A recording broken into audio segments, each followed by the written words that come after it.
अस्सलाम वालेकुम students, hope so you are fine at home. Students, next question है an ice cream English का। First question हमने कल किया था, नेक्स्ट क्वेश्चन आज है जो हमने नोटबुक्स पे करना है। What did David switch on?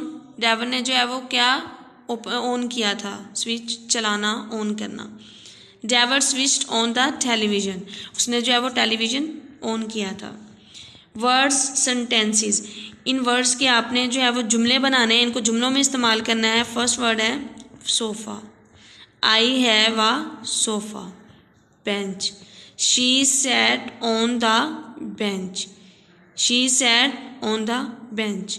Chair, it is a chair, it is a chair. Stool, it is a stool, it is a stool. इसको आप लोगों ने जो है वो अच्छे से स्टूडेंट्स राइट करना है, लर्न भी करना है और सेंटेंसेस को भी अच्छे से करना है। ओके, थैंक यू, अल्लाह हाफिज़।